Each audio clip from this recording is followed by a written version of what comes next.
Muito bem. Começamos com os fundamentos, falando depois da realidade médica, do futuro do trabalho na medicina, em todas as relações de profissionais da saúde, inclusive nós advogados que atuamos nessa área. Depois disso, a gente deu uma atenção especial aos pacientes, às pessoas que são efetivamente destinatários de tudo que a gente está fazendo aqui hoje. Depois a gente não podia falar da saúde suplementar em complemento ao sistema único. E agora a gente vai para aquele conceito muito clássico e muito necessário, que é a nossa responsabilidade enquanto a gente trabalha com tudo isso, né? Então, agora é o momento de falar de responsabilidade dos profissionais e empresas de saúde. Precisa tocar o slide, Aninha. Que é o nosso último diálogo. Para começar essa conversa bastante aguda, vou chamar o Dr. Elias Matar Assad, que fala sobre a ótica criminal. Ele é criminalista, presidente da Abracrim, Associação Brasileira dos Advogados Criminalistas, e membro do IAB, Instituto dos Advogados Brasileiros. Dr. Elias, o senhor tem 25 minutos. Fique à vontade, se quiser falar do púlpito, do sofá, o tempo é seu. Boa tarde a todos. Eu quero ser o mais breve possível, quero saudar meus colegas expositores, minha esposa Arlete, Luiz e minha filha, a doutora Hildegard, todos, enfim, com muito carinho. Mas quero fazer uma pergunta aqui. Quantos são criminalistas aqui, advogados da área criminal? 1, 2, 3... tá ok, perfeito. Na verdade, eu estava ouvindo aqui, né, o conselheiro, e me lembrei de uma afirmação da ministra Nancy Andrighi, que dizia assim, de um decreto de um imperador chinês antigo, que dizia assim: todo aquele que procurar a justiça seja tratado sem nenhuma piedade. Por quê? A difundir no povo a ideia de uma justiça rápida, eficiente, em breve, metade da população será insuficiente para julgar os litígios da outra metade. Imperador da China, com todo aquele contingente de habitantes. É claro que, se pela questão da litigiosidade contida nós começamos com o juizado especial, mas o juizado especial tem prestado um serviço ruim na área penal, por exemplo. Lá o juiz aprendeu a ser informal, o promotor também. E aí isso contaminou todo o sistema. Porque ele disse, eu posso ser informal aqui, eu posso ser informal lá, posso ser informal no Supremo. E hoje, o nosso direito oposto está eivado de informalidades. Eu recordo aqui de Jânio Quadros, que uma ocasião uma repórter foi entrevistá-lo no exílio, na França, e a repórter começou a chamá-lo de você. Ele disse, senhora, eu já fui presidente do Brasil, quero respeito. Não me chame de você, me chame de senhor. A repórter disse para ele, mas o senhor não gosta de informalidade? Ele disse, não. Informalidade conduz a duas coisas, desrespeito e filhos. E eu não quero nenhuma dessas duas coisas com a senhora. Então, o direito posto, ele foi feito para ser cumprido de forma rígida. Essa questão da informalidade do juizado especial predou o nosso direito processual. E eu vou falar um pouco de cifras enganadoras para rirmos um pouco. Se tem 1.200.000 advogados no Brasil, que bom! Precisa de outro 1.200.000 para contestar as ações que esse 1.200.000 vai entrar, não é mesmo? Entrando mais no tema específico, eu lembro de um italiano de Curitiba, que ele disse assim, porca miséria, quando foram oferecer um plano de saúde para ele. Para que plano de saúde? Saúde Deus dá. Eu quero comprar um plano de doença. Claro, plano de saúde. Para quê? Esse plano tinha que ser chamado de plano de doença. E outro problema da Constituição Federal. Saúde é um direito de todos. Então, se eu fico doente, eu entro num estado inconstitucional. Não é verdade? Eu não tenho saúde. Na verdade, fiz isso para descontrair um pouco essa formalidade, mas em encontros de advogados criminalistas, a gente sempre começa dando uma descontraída. Mas uma verdade muito dura, no Brasil nós demos as costas para a segurança pública. Começamos a contratar vigilantes privados. E o que aconteceu com a segurança pública? Aliás, sabem quantos vigilantes privados tem no Brasil? 2 milhões. É justamente a defasagem na segurança pública. Então começamos a dar as costas à segurança pública contratando segurança privada. Na hora das lágrimas, não funciona nem a privada nem a pública. Demos as costas também para a educação pública, matriculando nossos filhos em escolas privadas. O que aconteceu com a educação pública? Sucateou, está sucateando. E com a saúde pública a mesma coisa. Começamos a fazer planos de saúde, planos e mais planos, e a saúde pública acabou sucateando. No Brasil, pacta sunt servanda, o dito dos nossos queridos romanos, o pacto é para ser observado, nem sempre se observa o que está escrito. Então vocês fazem contratos, de repente o judiciário acaba relativizando. Ah, mas vamos fazer leis, lege sunt servanda? Também não. Por quê? Porque o brasileiro, ele não gosta de regras. O brasileiro gosta de imposições de vontades pessoais. No judiciário nós temos isto. Então, me recordo de Honório Lemes, um gaúcho, que em 1890, lá, dizia, queremos governo de leis e não de homens. Mas, infelizmente, nós vivemos um governo de homens e não de leis. Esse negócio de CNJ, Supremo Tribunal Federal, sinceramente, para nós criminalistas, eu posso afirmar que estão vivendo dias de Pilatos, estão lavando as mãos. E, para ser bem honesto com vocês, eu não vim aqui para ser falso. CNJ e Supremo Tribunal Federal me parecem, aos meus sentidos, corpos errantes, cada vez mais distanciados de suas verdadeiras almas. Lamentavelmente. A Constituição Federal está sendo pisoteada a todo dia, a toda hora.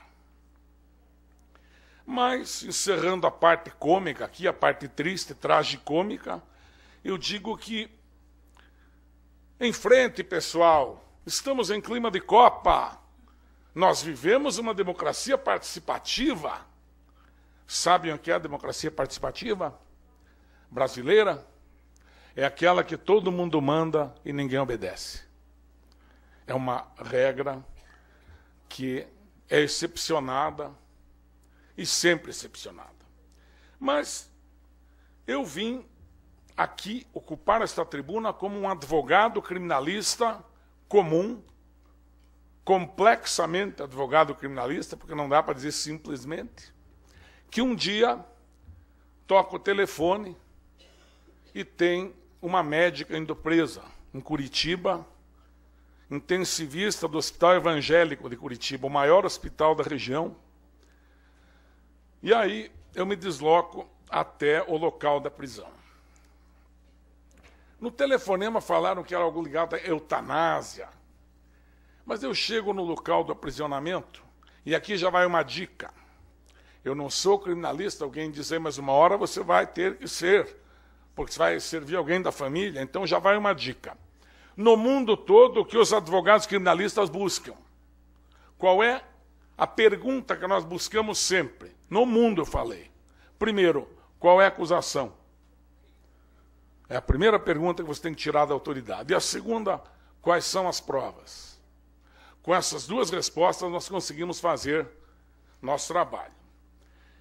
E, neste caso, nós vimos que eram 217 homicídios, 317 homicídios, na forma qualificada, com pena acima de 200 anos de prisão, e a médica, então, indo presa. E no núcleo de repressão dos crimes contra a saúde pública, nós chegamos e encontramos aquela cena que nós narramos num livro, está aí Medicina no Banco dos Réus conta em 604 páginas o que foi aquilo. E desde o considere-se presa até a liberdade e até em pronúncia e absolvição sumária. Ela foi demonizada, enfim.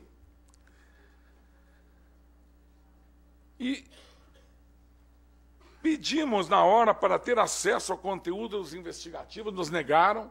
Entramos com 4 pedidos judiciais, todos com liminar, para que ela exibisse o conteúdo, e a delegada não nos exibiu o conteúdo do inquérito.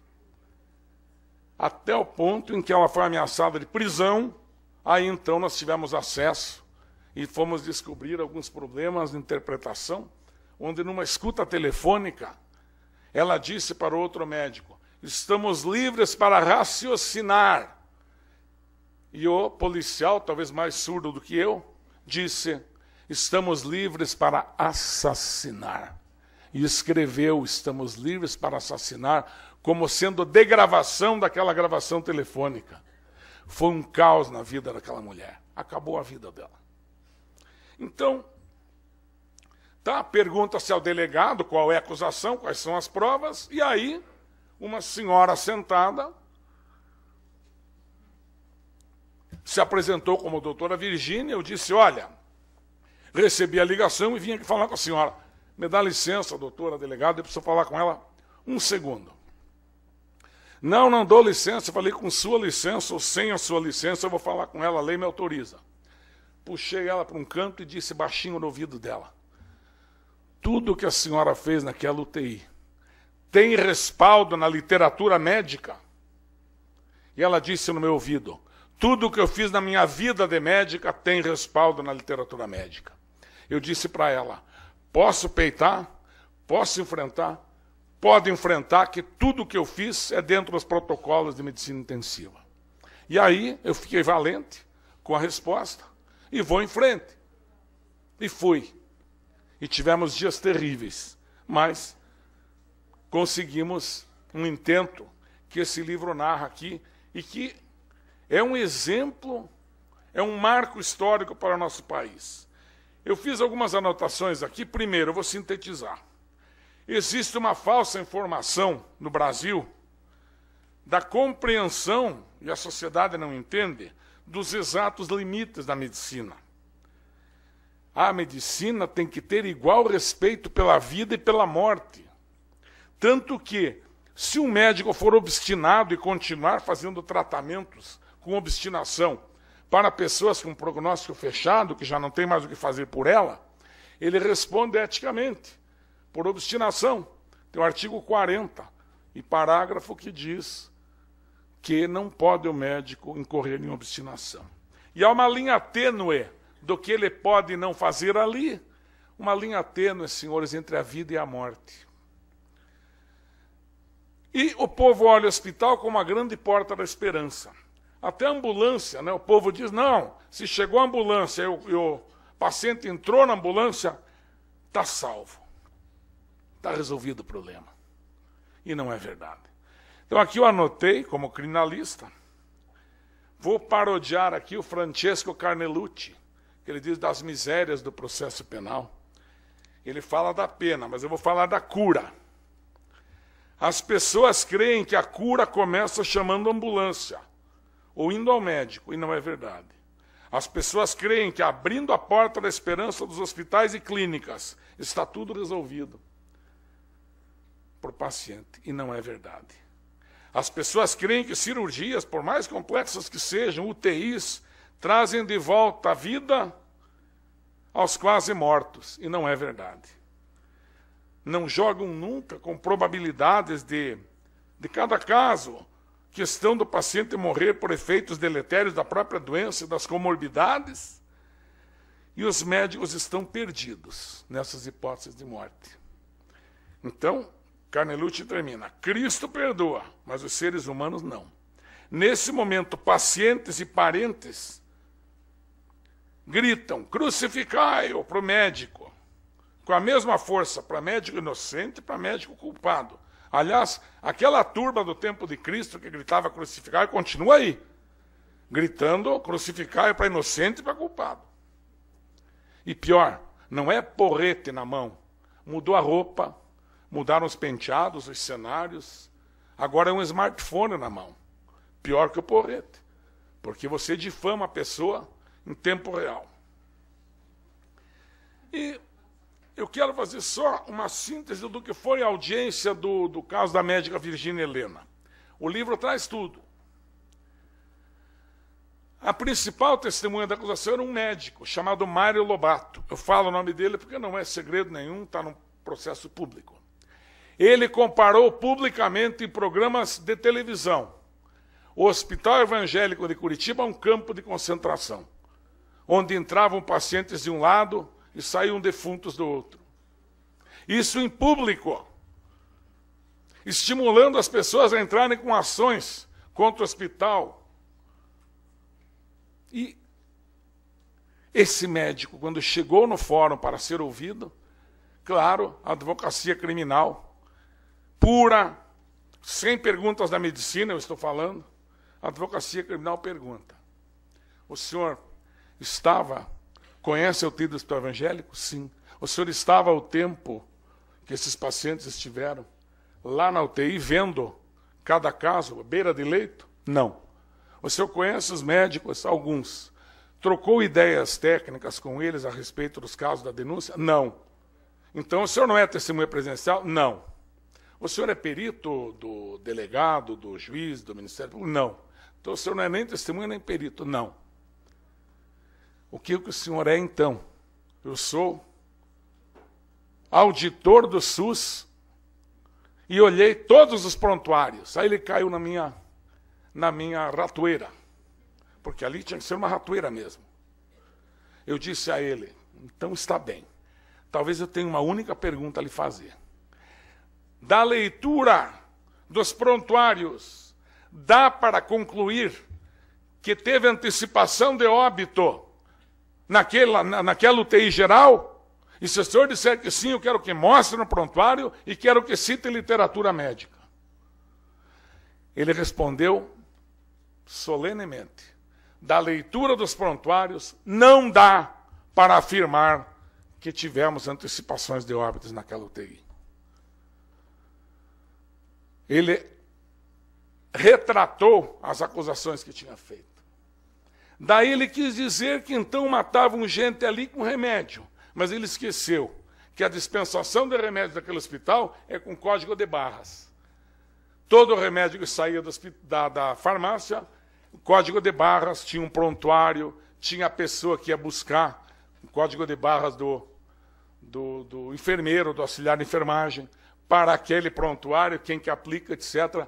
Não tinha como fugir. A mentira não conseguiria se impor. Mesmo que desaparecessem os prontuários, pelo estoque da farmácia, nós conseguiríamos recompor tudo o que foi aplicado em cada paciente. Felizmente. Aí, nesse dia, então, a imprensa toda lá fora deu um intervalo da audiência, depois da audição desse médico, e eu levantei realmente para ir à toalete. O Ministério Público levantou, o promotor levantou, eu saí, ele saiu atrás. Eu fui à toalete, ele foi. Eu saí da toalete, fui lá fora, porque tinha imprensa. Ele disse para mim: se você der uma entrevista, eu vou te processar. Eu olhei para ele e disse: então, o senhor vai me processar. Fui lá, reuni a imprensa e disse: a principal testemunha da acusação não confirmou a ocorrência de antecipação de óbitos na UTI do Hospital Evangélico. E não me processou. Então, a perícia também respondeu isso, que não tinha como afirmar. E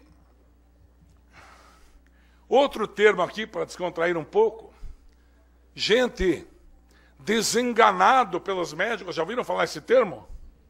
Já, né? Fulano está desenganado pelos médicos. Esse termo é muito ruim para a medicina. Quer dizer que a vida inteira a pessoa vive enganada. E no final desengana. Ó, não tem jeito, tá? Vai morrer.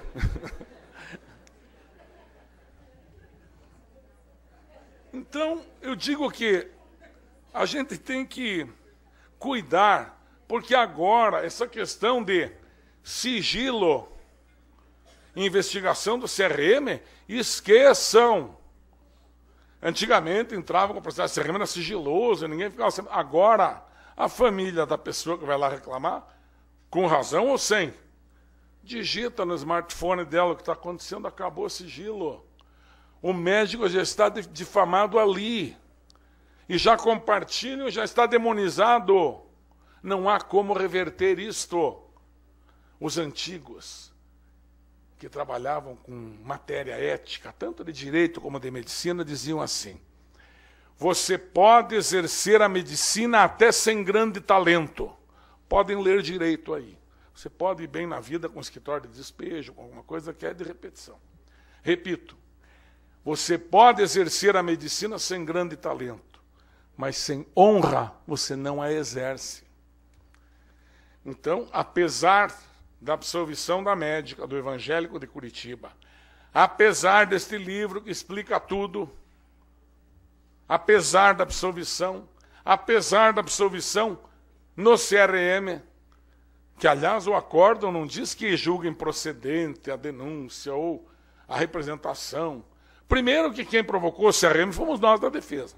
Eu levei tudo lá e pedi para eles investigarem. Eles usaram o verbo inocentar.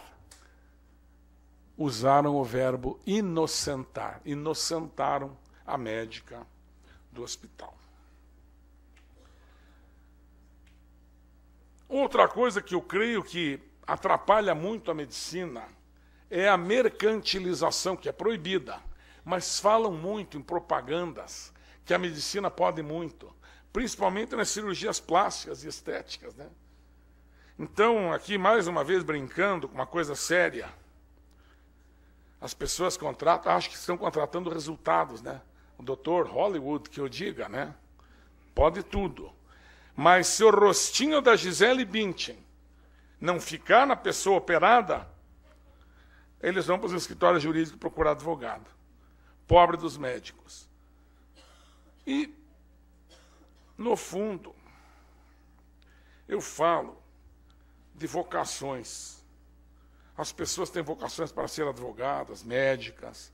Acaba com a vida profissional de um médico.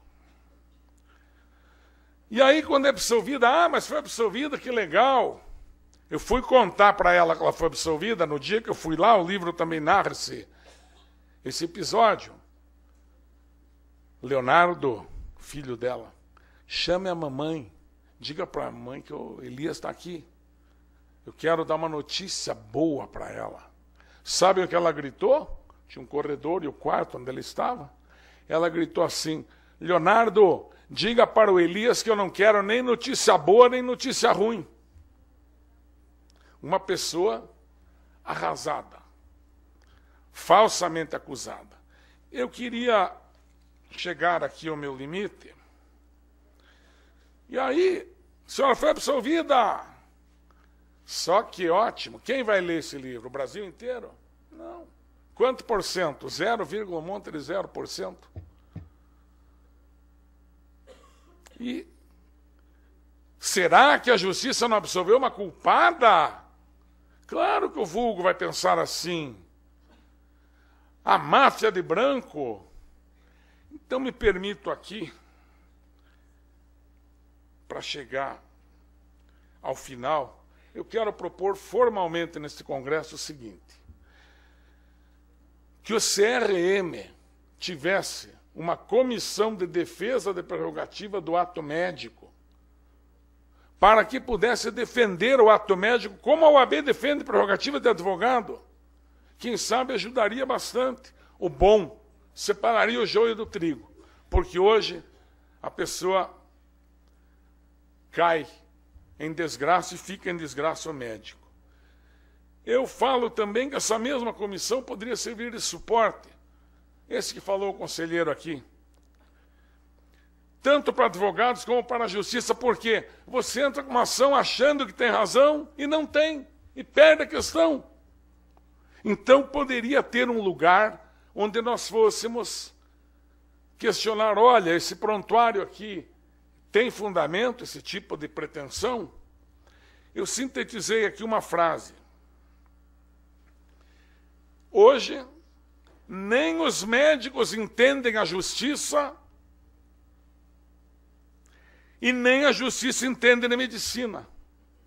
O médico acha que é uma sucursal do inferno na terra, a justiça. O processo é uma aventura. Você sabe como começa e não sabe como termina. Sabe aquela nave da Enterprise lá no Perdido no Espaço? Não. Da estrela lá.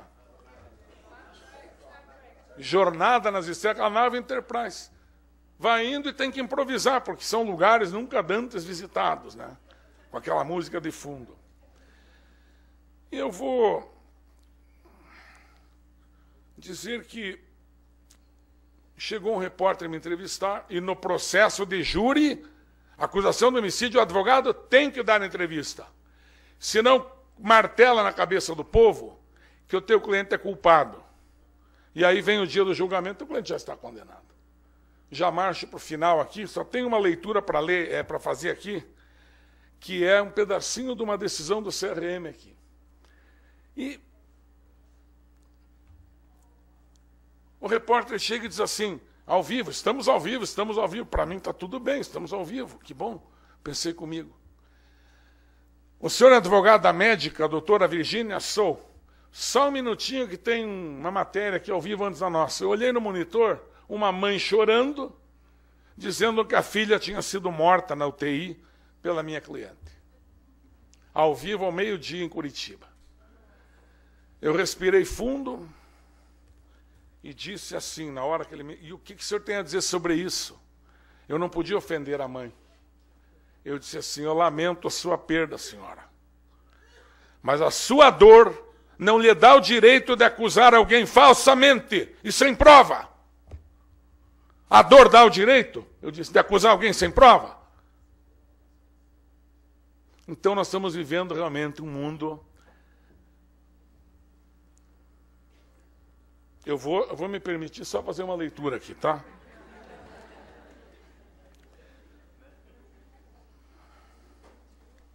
Olhem o que a médica do CRM, a relatora, disse para terminar. Olhem só que poesia. Se a medicina aceitasse a morte como um limite que não pode ser vencido, eu usasse esse limite para pensar a respeito da doença, a realidade da morte, como parte de nossa vida biológica, seria vista não como uma nota discordante na busca da saúde e bem-estar, mas como um ponto final previsível, e não como uma falha científica a ser corrigida. A aceitação e a compreensão da morte seriam parte integrante do objetivo principal da medicina, a busca da saúde. A medicina não pode afastar a morte indefinidamente. A morte finalmente acaba chegando e vencendo. Quando a terapia médica não consegue mais atingir os objetivos de preservar a saúde ou aliviar o sofrimento, novos tratamentos tornam-se uma futilidade ou peso. Surge, então, a obrigação moral de parar, o que é medicamente inútil. Intensificar os esforços no sentido de amenizar o desconforto do morrer. Acórdão unânime do Conselho de Medicina do Paraná, no caso da médica Virgínia Helena. O tempo esgotou. Eu vou encerrar agradecendo ao Conselho Federal pela satisfação do convite de estar aqui, dizendo que, claro, eu não tenho como sintetizar 604 páginas em alguns minutos, mas quero dizer aos senhores que nós estamos vivendo numa época em que a pós-verdade, a melhor versão, tem vencido. E, na verdade, não é a primeira vez, e eu digo isso com muita ênfase no livro, não é a primeira vez que a ignorância aprisiona a ciência. Nós temos que evoluir muito. Muito obrigado.